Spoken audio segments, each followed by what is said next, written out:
ada nikmat yang begitu besar ya. Ini lebih kurang 240 peserta.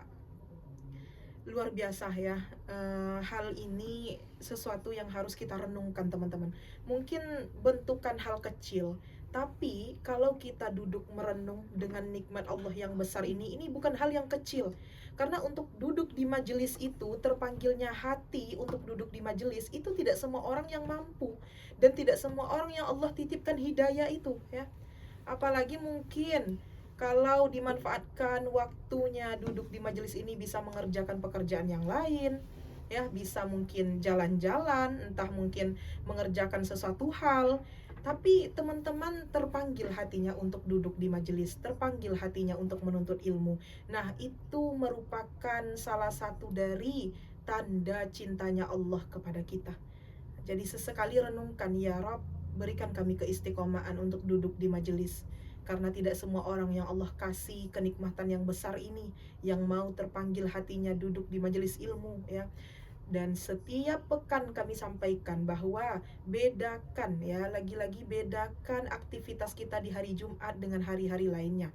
Hari Jumat merupakan hari lebaran pekanannya kita, hari yang paling afdol di antara hari-hari yang lainnya, di mana ketika kita berbuat amal kebaikan, bersedekah, berdoa, ya, melakukan segala aktivitas kebaikan itu punya nilai plus dibanding hari-hari lainnya. Dan di hari sekarang, hari Jumat, tidak hanya plusnya hari Jumat, tapi juga kita mendapatkan bulan Rajab, yang mana kata Allah di dalam Al-Quran, inna iddatas syuhuri indallahi isna asyara syahran fi kitabillahi yauma khalaqas samawati wal ard minha arba'atun hurum. Bahwa Allah menciptakan satu tahun itu ada 12 bulan ya. 12 bulan Allah khususkan 4 bulan yang mana bulan hurum, bulan yang suci, bulan yang agung, yang mendapatkan fadilah yang lebih, kelebihan yang lebih di antara bulan-bulan yang lainnya. Tiga yang berurutan dan satu tepatnya di bulan ketujuh, yaitu bulan Rajab. Ada Zulqaidah, Zulhijjah, bulan 11 dan bulan 12, kemudian bulan Muharram, bulan 1 ya. Nah, ini tiga yang berurutan, dan satunya di bulan ketujuh di bulan hitungan hijriahnya, yaitu bulan Rajab. Jadi 4 bulan ini teman-teman, di dalam Al-Quran Allah sudah jelaskan bahwa 4 bulan ini termasuk bulan yang hurum, bulan yang diagungkan, bulan yang disucikan. Bahkan ya teman-teman, semuanya di zaman ya jahiliyah dulu ya, sejahiliyah-jahiliyahnya orang di zaman jahiliyah, mereka bersepakat di bulan hurum itu untuk menghentikan permusuhan, untuk menghentikan pertikaian. Mereka sepakat untuk berdamai karena ingin memuliakan bulan hurum ya, bulan yang suci. Di bulan hurum ini ketika kita berbuat amal, Allah lipat gandakan pahalanya. Begitu pula sebaliknya ketika kita menzolimi orang, ketika kita berbuat dosa, ketika kita berbuat maksiat kepada Allah, Allah juga lipat gandakan dosanya ya, nauzubillah, jangan sampai. Nah, itulah salah satunya kelebihan dari bulan hurum ya, bulan yang suci, yang agung, salah satunya di bulan Rajab ini. Jadi sedapat mungkin kita semua memanfaatkan bulan ini teman-teman, karena belum tentu, bisa jadi Rajab tahun ini adalah Rajab terakhir kita. Belum tentu tahun depan Allah kasih kita kesempatan untuk ketemu dengan bulan Rajab kembali ya.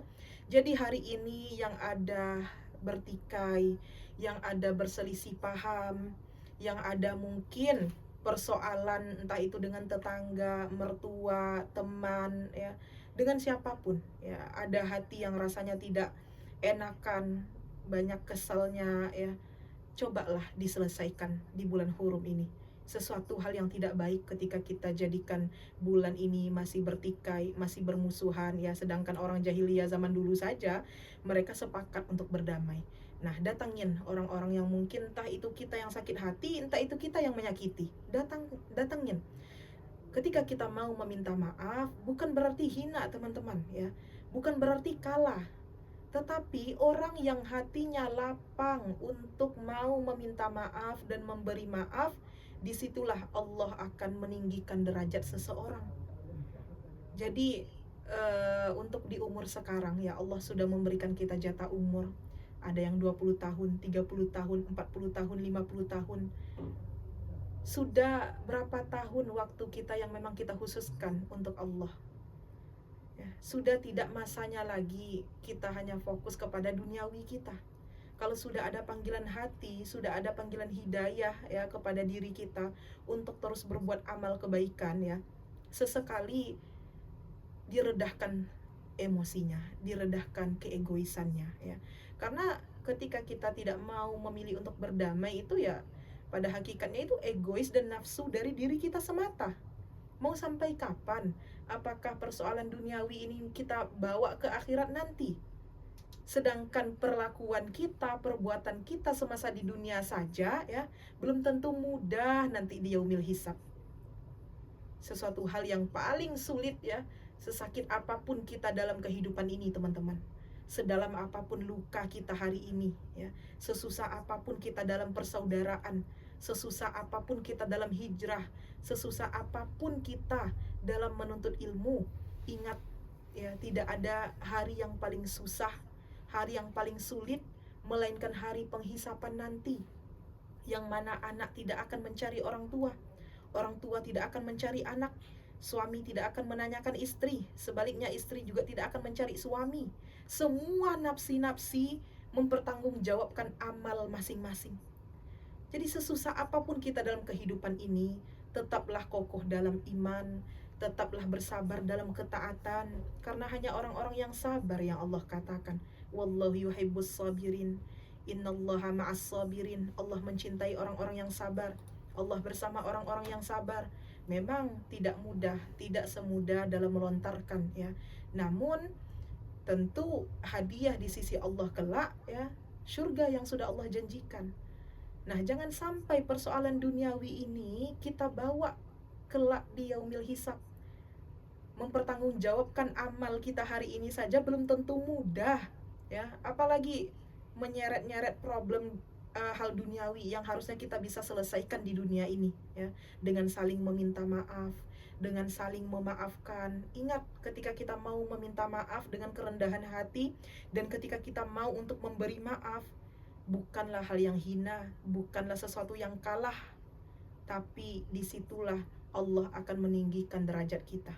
Nah, ini pesan untuk kita semua. Jika masih banyak hati-hati di sini yang mungkin kesalnya, yang mungkin ada yang bertikai, yang mungkin masih dalam permusuhan di bulan Hurum ini, di bulan Rajab ini, kita usahakan menjadi evaluasi diri, bagaimana menjadi pribadi hamba yang lebih baik, hamba yang Allah cintai, dan mudah-mudahan Allah terima segala amal kebaikan, amal ibadah kita ya, dan Allah bantu kita untuk terus meningkatkan ketaatan kepada Allah, karena kita tidak akan mampu tanpa pertolongan Allah. La haula wala quwata illa billahil aliyil azim.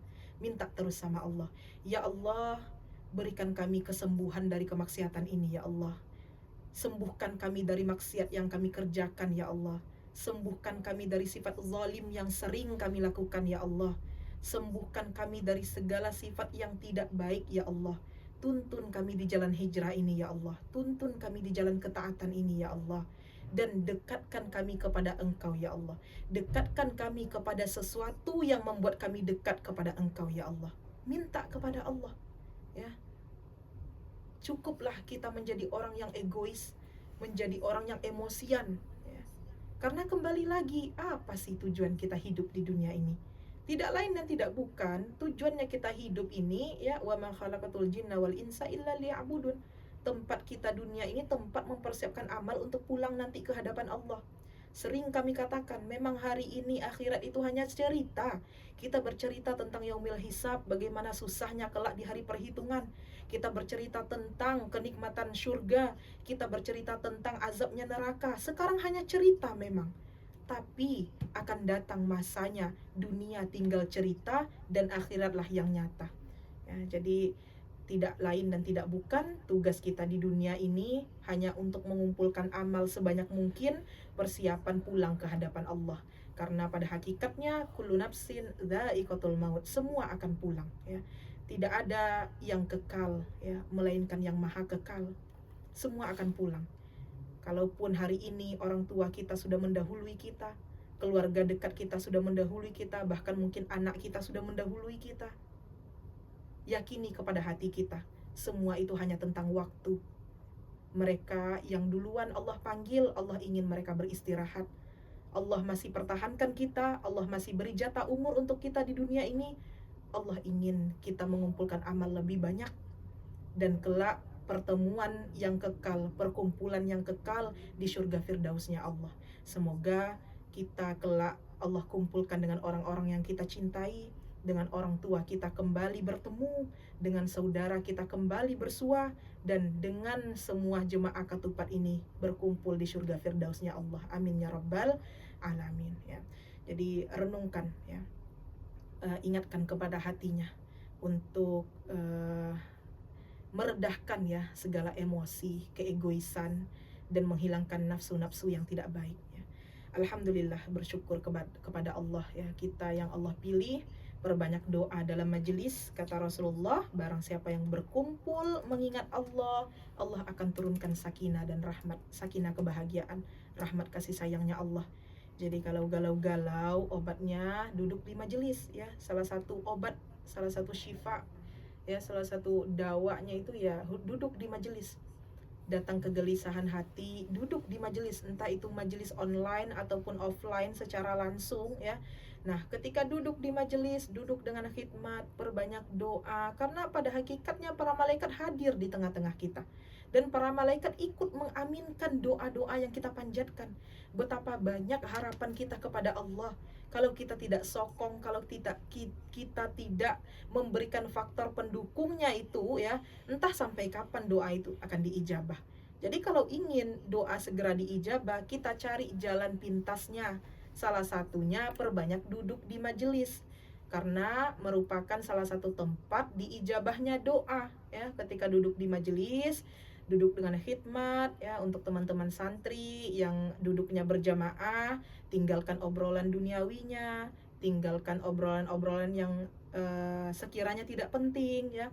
Perbanyak doa di dalam hati, sampaikan segala hajat niat kepada Allah Subhanahu wa taala. Insyaallah para malaikat mengaminkan dan Allah menyegerakan diijabahnya doa ya. Alhamdulillah, merupakan taman-taman surga. Sekarang kita berkumpul di taman-taman surga.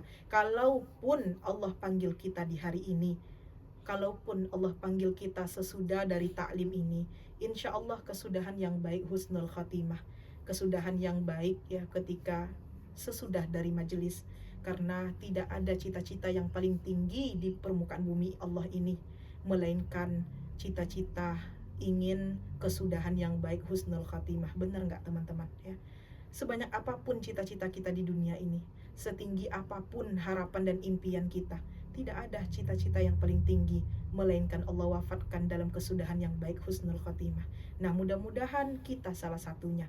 Mudah-mudahan kita yang mendapatkan predikat itu insyaallah. Amin ya rabbal alamin. Tsumma saniyan la tansa nusalli sayyidinal karim Muhammad sallallahu alaihi wasallam huwa akhirul anbiya wa imamur rasul akhrajan nas minaz zulumati ilan nur. Allahumma salli ala sayyidina Muhammad wa ala ali sayyidina Muhammad. Assalamu alayka ya Rasulullah. Perbanyak sholawat ya, apalagi di hari Jumat di bulan yang baik, karena kata Rasulullah ya, salah satu yang akan menyegerakan dari impian dan doa kita tentunya dengan adanya amalan sholawat ini ya, bersolawat kepada Rasulullah SAW. Harapan kita tentu dari semua amal kebaikan, niat dan impian kita, wasilah sholawat ini Allah sampaikan. Dan juga mudah-mudahan kita semua yang hadir di majelis ini Allah sampaikan juga kelak berziarah ke makam Nabi Muhammad SAW. Amin ya rabbal alamin. Ingat, tidak ada yang tidak mungkin. Panggilan Allah ke tanah suci bukan untuk mereka yang punya segalanya, bukan untuk mereka yang punya banyak duitnya, tidak. Tapi panggilan Allah ke tanah suci bagi siapa yang berhak Allah panggil. Betapa banyak di antara kita yang duitnya sudah tidak terhitung, yang mungkin sudah di fase ketika belanja sudah tidak lihat harga.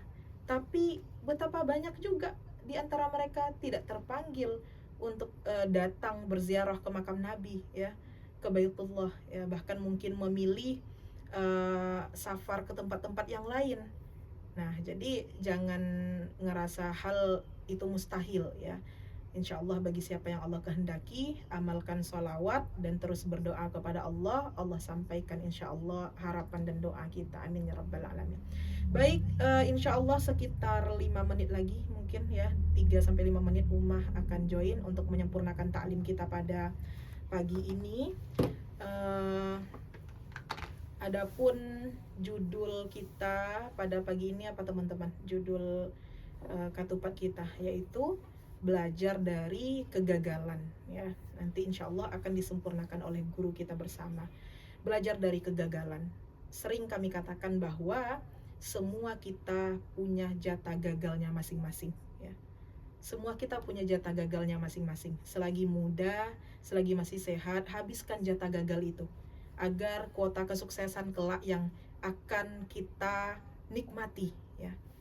Jadi gagal itu bukanlah akhir dari segala-galanya teman-teman. Itu yang harus kita ingat. Betapa banyak orang yang takut bermimpi karena takut gagal. Dan inilah hal yang salah. Bukankah gagal itu sebuah hadiah? Hadiah informasi agar kita tahu bahwa yang kita lakukan tidak benar dan kita berusaha untuk menjalankan hal yang benar ya. Jadi gagal itu adalah sebuah hadiah sebenarnya ya, sebuah informasi. Banyak orang yang takut bermimpi karena takut gagal. Nah, ini yang harus dirubah. Pemikiran-pemikiran ini yang harus kita rubah. Pemikiran bahwa gagal itu salah ya, bahwa gagal itu akhir dari segalanya, tidak ya. Gagal itu bahkan gerbang dari pembuka kesuksesan kita. Namun itulah kadang ya, sifatnya manusia memang berkeluh kesah ya, kadang sampai di titik menyerah. Hal yang harus kita ingat teman-teman, dalam hidup ini kita harus berdamai dengan banyaknya penyesalan ya. Kadang kegagalan itu muncul ya sampai berlarut-larut hingga menjadi trauma penyesalan dan mengakibatkan kita untuk tidak bergerak ya, untuk tidak melakukan sesuatu. Nah, ini yang salah. Ingat teman-teman ya, kita harus berdamai dengan penyesalan kita. Mungkin banyak di masa lalu kita ya yang kelam, yang mungkin banyak hal yang sudah kita lakukan, hal yang memang bukan hal yang sahih ya, hal yang salah kita lakukan dalam kehidupan kita, bahkan gagal dalam kehidupan ini. Betapa banyak di antara kita. Namun ya, dengan segala penyesalan itu berdamailah. Jadikan itu sebagai pembelajaran untuk kita tetap melangkah ke depan, karena tidak ada pilihan lain antara menyerah dan memilih untuk stop melangkah ya. Ini yang harus kita ingat dalam kehidupan ini. Jadikan pembelajaran kegagalan, jadikan pembelajaran dari penyesalan itu. Pastinya ya, kita ini harus punya mental siap dengan kegagalan, siap dengan kehilangan. Nah, ini yang harus teman-teman ingat ya, dan tentu juga untuk diri saya sendiri ya. Kita harus punya mental dan membentuk mental itu dalam diri kita, bahwa kita siap kehilangan, kita siap dengan kegagalan. Kalau kita sudah sampai di titik itu, kalau mental itu sudah terbentuk dalam diri kita, hidup tidak terlalu menakutkan teman-teman ya. Dan salah satu caranya itu ya berdamai dengan penyesalan. Tidak ada pilihan lain. Kalau kita tetap untuk memilih takut gagal, sama dengan kita takut menang. Karena kalau sudah takut gagal, apa yang mau dimenangkan? Nah, ini yang harus kita ingat ya. Mungkin banyak di antara kita yang punya trauma masa lalu, yang punya penyesalan di masa lalu ya. Tidak apa-apa, semua kita punya hal itu. Semua kita punya kesedihan di masa lalu. Semua kita punya mungkin perbuatan-perbuatan yang Allah tidak ridho di masa lalu. Namun yang harus kita ingat teman-teman ya, kembalilah bangkit dan kembalilah untuk berubah ya. Kita pada hakikatnya adalah orang yang berhijrah. Hijrah itu bukan hanya perbaikan masa lalu saja, tapi perbaikan setiap waktu. Bagaimana hari ke hari menjadi pribadi yang lebih baik. Dan hijrah itu ada 2 syaratnya yang harus kita ingat. Ada yang kita tinggalkan dan harus ada yang kita tuju. Jadi dari segala penyesalan di masa lalu, dari segala kegagalan di masa lalu, tinggalkan hal itu ya. Dan terus dalam langkah yang tentunya tidak mengenal menyerah, dan pastinya ada yang kita tuju. Ingat ya, jangan kita sesekali melihat orang itu di masa lalu, karena dulunya Umar bin Khattab radhiyallahu an ya ingin membunuh Rasulullah sallallahu alaihi wasallam, namun sekarang makamnya di samping Rasulullah sallallahu alaihi wasallam. Jadi setrauma apapun kita di masa lalu, sebanyak apapun kegagalan kita di masa lalu, ingat teman-teman, Allah tidak pandang kita di masa lalu. Sebanyak apapun dosa kita di masa lalu, Allah tidak pandang kita di masa lalu. Tapi yang Allah lihat adalah kesudahan kita nanti. Jadi sebanyak apapun kegagalan, sebanyak apapun aib, sebanyak apapun kesalahan yang sudah kita lakukan, tutup rapat-rapat aib itu. Allah sudah tutup aib kita, Allah sudah cintai kita dengan menutup rapat-rapat aib kita. Jangan sampai kita yang mengumbar-umbarkan dan menceritakan kembali dari aib-aib ataupun penyesalan di masa lalu, ya. Tutup aib di masa lalu dan berubah untuk masa depan. Allah tidak melihat siapa kita di masa lalu, tapi yang Allah lihat adalah kesudahan kita nanti, ya. Ingat teman-teman ya, ketika takwa kita naik, wa may yattaqillaha yaj'al lahu makhraja. Ketika takwa naik, Allah akan berikan jalan keluar. Jadi tidak ada yang tidak punya masa lalu, tidak ada yang tidak punya penyesalan di masa lalunya, ya. Namun hal yang harus kita ingat, mulai hari ini kita harus berdamai dengan penyesalan, ya. Tumbuhkan di dalam diri kita mental untuk siap kehilangan dan siap dengan kegagalan. Karena hidup tidak semenakutkan itu. Gagal dalam artian kita, dalam artian yang harus kita ingat, ya. Dalam kehidupan ini, ya. Kita ambil kisah dari para nabi terdahulu, ya. Nabi Ibrahim alaihissalam, ya, terikat dalam api hingga api itu menjadi dingin, ya. Apakah itu sesuatu hal yang gagal? Tidak.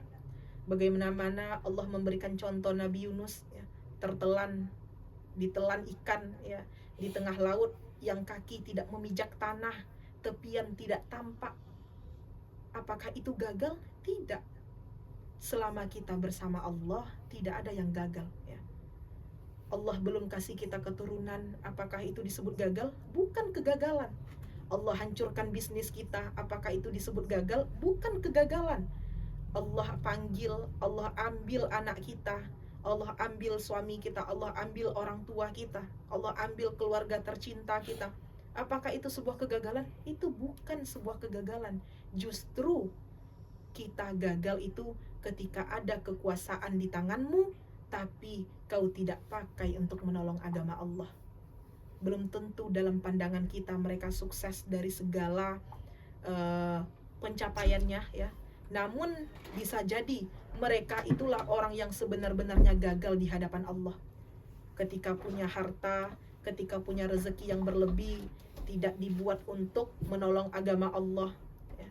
Ketika punya jabatan, Allah titipkan jabatan, tidak difungsikan untuk menolong agama Allah. Inilah orang yang benar-benar gagal di mata Allah. Saat itu kita tampak sukses di mata manusia. Jadi ada dua pandangan yang harus kita garis bawahi, ya, bahwa orang-orang gagal ini orang-orang yang seperti apa.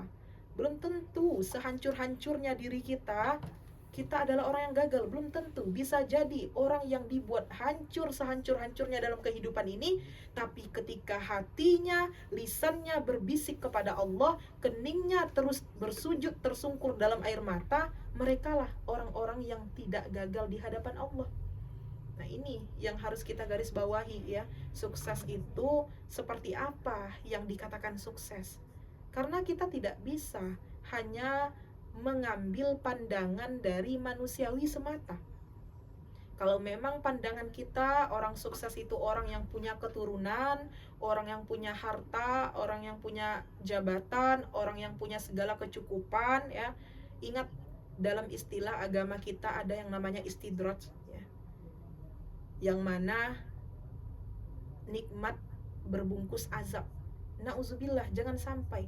Kadang kita banyak keluhnya dan bahkan membandingkan kehidupan kita dengan orang lain. Pernah nggak teman-teman ngerasa orang itu kok enak banget ya hidupnya, padahal kayaknya sholat ke masjid aja jarang, sholat 5 waktu aja kayaknya nggak dilaksanain gitu, ya. tapi kok nikmatnya besar banget, kok nggak ada kesusahan dalam hidupnya. Mungkin kita pernah menyaksikan hal yang seperti itu. Namun hal yang harus kita ingat, jangan iri dengan orang yang seperti itu. Bisa jadi nikmat yang berbungkus azab ya, yang dinamakan dengan istidraj. Nauzubillah, jangan sampai. Adapun ujian-ujian Allah yang Allah berikan kepada kita, itu adalah bentuk kasih sayang Allah, teman-teman ya. Jadi jangan iri dengan orang-orang yang Allah berikan kenikmatan ya, karena ujian itu adalah bagian dari fitrahnya kehidupan ya. Ujian itu adalah salah satu kunci ya, salah satu langkah kita dalam menuju surganya Allah. Jadi ketika teman-teman diuji ya, berarti itu salah satu tanda cintanya Allah, salah satu kasih sayangnya Allah ya. Dulu pernah dikisahkan bahwa Rasulullah SAW ya, Nabi kita pun pernah galau ya. Galau saat Nabi pernah merasa sedih, bingung, bimbang ya, karena beliau tidak mendapatkan wahyu dalam waktu yang cukup lama ya. Ada riwayat yang mengatakan 50 hari Nabi tidak mendapatkan wahyu, sampai-sampai saking bimbangnya Nabi ya, muncul prasangka, jangan-jangan beliau sudah tidak pantas lagi menjadi nabi. Jangan-jangan Allah marah lagi kepada Nabi ya.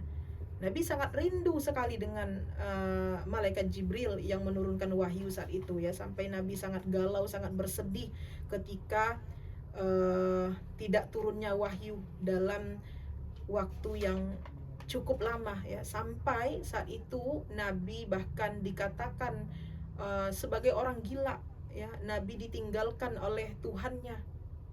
Tapi turunlah ayat ya. Setelah itu turunlah ayat. Malaikat Jibril menyeru kepada Nabi kita Muhammad SAW ya, wadduha wallaili idza saja ma wadda'aka rabbuka wa ma qala. Ma wadda'aka rabbuka wa ma qala. Tuhanmu tidak meninggalkan engkau Muhammad dan tidak pula membencimu ya. Dan ayat ini tentu bukan hanya khususan untuk Nabi kita saja, tapi untuk kita hari ini. Pesan ini ya, firman Allah ini untuk kita hari ini. Allah tidak pernah meninggalkan kita, Allah tidak pernah membenci kita. Tapi betapa sering kita ketika Allah berikan kegagalan dalam hidup, ketika Allah berikan ujian ya, kadang hati berbisik menyalahkan takdir, menyalahkan keadaan, hidup tidak adil.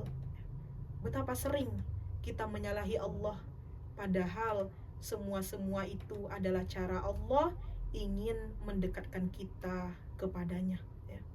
Karena kembali lagi dalam firman Allah, Allah katakan baik menurut kita belum tentu baik menurut Allah. Dan baik menurut Allah ya, mungkin dalam pandangan kita ada sesuatu hal yang tidak baik. Nah, kembali lagi renungkan diri kita ya, betapa mungkin banyak kegagalan dalam hidup ini, namun tetaplah tersenyum ya. Tersenyumlah walau semua tidak seindah yang kita lukiskan, teman-teman ya. Tersenyumlah karena rezeki kita tidak akan dimakan orang, jodoh pun tidak akan tertukar. Jika hari ini kita bisa mendapatkan apa yang kita impikan ya, percayalah kita hanya berpindah dari satu takdir ke takdir yang lainnya. Jalani hari-hari ini dengan amal kebaikan, dengan amal-amal yang Allah cintai ya.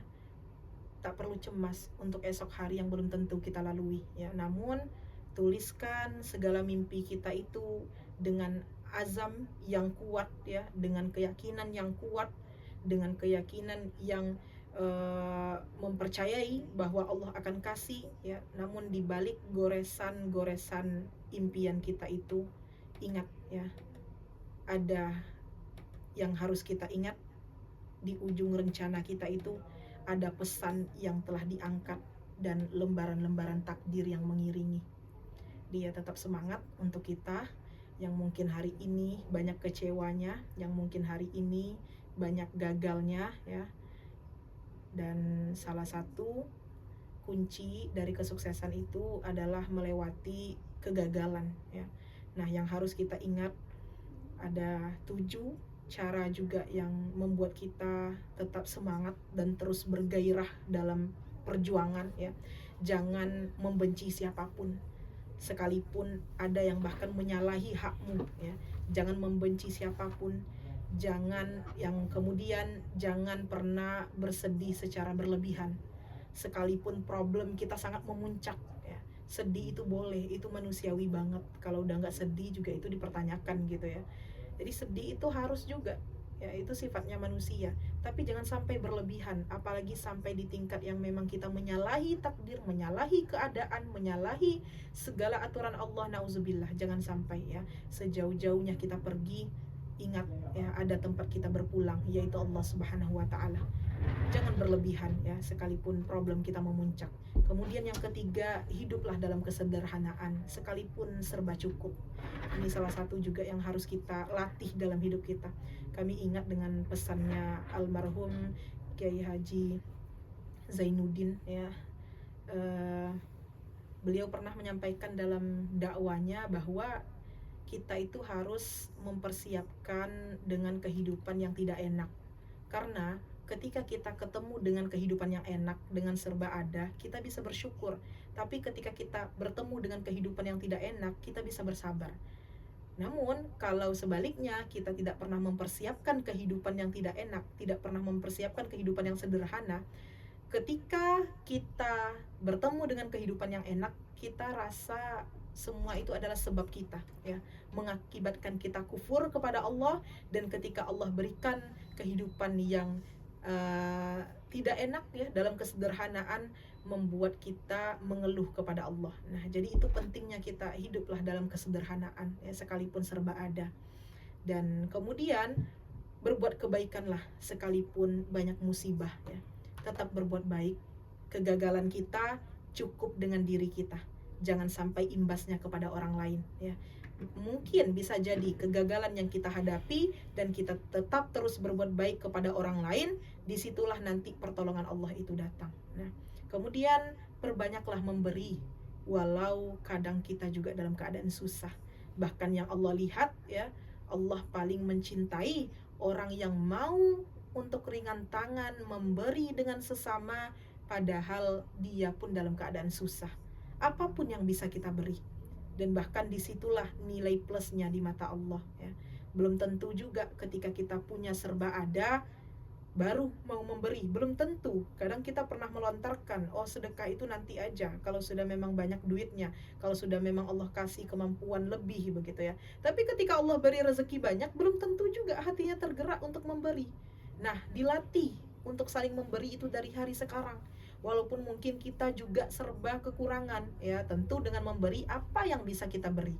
Bukan hanya saja berbentuk materi, mungkin bisa dengan tenaga, mungkin bisa dengan saling tolong menolong dengan sesama ya. Banyak hal yang bisa kita beri dengan sesama. Kemudian ya,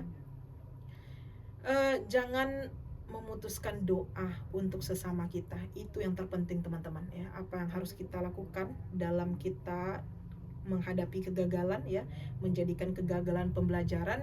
Yang pertama evaluasi diri tentunya, dan yang kedua jangan putus doa teman-teman ya. Dan percayalah bahwa kegagalan itu adalah yang akan menghantarkan kita pada kejayaan insyaallah. Itu yang harus kita yakini ya. Dan insyaallah kalau beberapa langkah tadi yang sudah kita amalkan, sudah kita biasakan dalam kehidupan kita, ya hidup tidak akan semenakutkan itu teman-teman ya. Insya Allah kita bisa lebih bersemangat untuk mencapai masa depan ya, untuk mencapai segala hal yang kita impikan. Karena hidup itu adalah perjuangan, hidup itu adalah tantangan, dan ya semua perjuangan dan tantangan itu yang memang harus kita taklukkan. Kita melihat sekarang guru kita tercinta ya, figur kita bersama Dr. Ustazah Oki Setena Dewi, kita melihat sekarang bagaimana beliau dengan segala kesuksesannya ya, dengan kemasyhurannya, bahkan bukan skala Indonesia saja ya, internasional pun mengenali beliau. Dan tentu beliau sampai di titik ini tuh tidak langsung menjadi hari ini ya, dan kita harus akui itu. Banyak kegagalan-kegagalan yang beliau juga pernah share kepada kita santri-santrinya, dan juga beliau juga pernah menuangkan dalam tulisan-tulisannya bagaimana kegagalan yang beliau hadapi dulunya ya, menjadi Ustazah Oki yang hari ini tidaklah langsung menjadi hari ini. tapi betapa banyak kegagalan-kegagalan yang beliau lalui di masa lalunya. Nah, ini yang harus kita contoh, ini yang harus kita menjadikan role model pastinya ya. Orang sukses itu tidak terlahir dari kesenangan, orang sukses itu tidak terlahir dari kebahagiaan, tapi orang sukses itu terlahir dari suka, duka, dan air mata. Air mata teman-teman santri hari ini yang setiap harinya menetes ke lembaran Qur'annya, ya, sakitnya dalam menjalankan perjuangan ini, berantakannya murojaah, tidak bertambahnya hafalan, ya, betapa banyak air mata yang tumpah kepada lembaran-lembaran Al-Qur'annya. Tapi ingatlah teman-teman, hari ini kita merasa sakit, hari ini sangat pedih, tapi kelak 5 tahun, 10 tahun yang akan datang, air mata itu akan menjadi air mata surga, air mata yang menjadi motivasi, inspirasi untuk banyak orang. Itu yang harus kita ingat ya.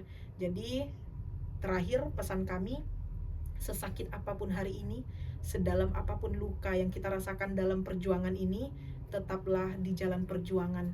Jangan memilih untuk mundur, jangan memilih untuk menyerah, karena kegagalan itu tidak ada disebabkan oleh siapapun, melainkan hanya sebab diri kita sendiri.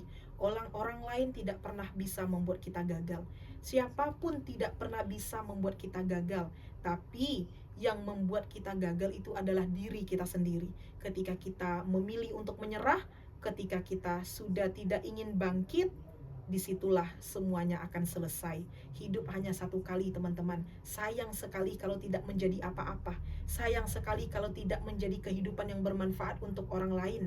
Ya, sayang sekali karena hanya hidup satu kali, tentu tidak hanya tentang diri kita saja. Apalagi kaum perempuan yang kembali kami ingatkan kepada kita semua, yang mungkin di sini banyak orang tua, para ibu, dan juga banyak yang akan menjadi calon ibu ya. Ingat, kesuksesannya perempuan itu hanya dua. Yang pertama, mereka yang mendapatkan ridho suaminya, dan yang kedua, mereka yang melahirkan anak-anak yang solih dan solihah yang bermanfaat untuk agama. Jadi suksesnya wanita itu bukanlah karena gajinya yang tinggi dibandingkan suaminya, bukanlah jabatannya yang tinggi dibandingkan suaminya, tidak. Tapi salah satu kesuksesan kita adalah melahirkan generasi yang solih dan solihah yang bermanfaat kelak untuk agama. Dan sampai kita bisa di titik itu, tentu jadilah perempuan yang terdidik sebelum kita mendidik. Ingat itu ya. Jadilah perempuan yang terdidik sebelum kita mendidik. Tanggung jawab kita sangat besar ya. Kalau satu laki-laki yang rusak, dia saja yang rusak. Tapi kalau satu perempuan yang rusak, bisa jadi generasi ke generasi itu akan terus rusak. Nauzubillah, jangan sampai. Ibu yang hebat akan melahirkan generasi yang berkualitas. Jadi tetap semangat untuk terus belajar ya. Tidak ada kata berhenti, walaupun mungkin hari ini masih banyak mindset orang yang mengatakan, ngapain sih perempuan belajar, ngapain sih kuliah tinggi-tinggi, ujung-ujungnya juga di rumah, ujung-ujungnya juga di dapur gitu ya. Tidak ada alasan itu. Kalau masih ada orang yang berpikir semacam itu di hari ini ya, berikan paham kepadanya bahwa kita ini memang akan di rumah, tapi kita akan mendidik generasi kita, anak kita kelak dengan ilmu yang harus kita cari hari ini. Jadi jangan berhenti untuk belajar, teruslah belajar, dan mudah-mudahan ya, lahirnya kelak yang menjadi panglima-panglima Islam, lahirnya kelak orang yang akan mengembangkan agama Allah ini, yang akan melanjutkan perjuangan Rasulullah ini. Ya, tekadkan, mudah-mudahan lahir dari rahim-rahim kita insya Allah. Amin amin ya rabbal alamin. Mungkin demikian yang dapat kami sampaikan ya. Insya Allah habis ini akan disempurnakan taklim kita oleh guru kita bersama, Ustazah Oki Setena Dewi. Dan ya, sedikit kami mengulang informasi yang tadi MC juga sudah sampaikan ya, terutama program PDQ. Program PDQ ini baru angkatan 1 untuk akhwatnya, dan akan buka angkatan 2 di bulan September ini. Bagi teman-teman yang terutama akhwat ya, yang ingin masuk menjadi santri di program PDQ, pengkaderan Dai Quran, yang masa belajarnya 2 tahun, yang dimana kita di situ mempelajari ilmu bahasa Arab, dirosah kitab-kitab, ilmu-ilmu hal ya, ilmu-ilmu kebutuhan kita tentunya, dan juga mencakup dengan Al-Qur'annya, dan tentu juga dengan pembekalan-pembekalan untuk persiapan dai ya, karena Ya target kita dalam program PDK ini tentunya melahirkan para dai dan daiyah yang insya Allah kita akan sebar ke seluruh Indonesia, dan ya mudah-mudahan bisa kelak ya sampai mancanegara untuk mendakwakan agama Allah. Jadi teman-teman yang punya kesempatan waktu yang ingin terus belajar ya, salah satu program yang bisa diikuti yaitu program pengkaderan dai Quran. Dan tentu ini bukan hanya untuk orang luar saja ya, terutama untuk teman-teman santri Maskanul Hufaz yang sekarang program i'dad ataupun Maskanul Hufaz Bekasi yang ingin melanjutkan program Maskanul Hufaz berikutnya ya, silahkan join di program pengkaderan dai Quran. Insya Allah kalian akan bertemu dengan guru-guru hebat, dengan para guru ahli kita, para masyayikh kita di Maskanul Hufaz, dan para pengajar yang lulusan dari Azhar pastinya, yang insya Allah akan memberikan pemahaman-pemahaman keilmuan kepada kita bersama. Karena sejatinya Rasulullah sudah katakan, orang yang Allah takdirkan, orang yang Allah jadikan ia seseorang yang baik, Allah akan berikan paham akan agama. Dan paham akan agama ini tentu kita yang menjemput ya, tentu kita yang mencari. Tidak hanya langsung tidur baring di rumah, nah langsung punya pemahaman agama, dan itu tidak mungkin ya, perlu dengan ikut pembelajaran pastinya. Baik, demikian dari saya. Terima kasih atas perhatiannya. Semoga ada manfaatnya dari apa yang kami sampaikan. Ihdinas siratal mustaqim. Wassalamualaikum warahmatullahi wabarakatuh.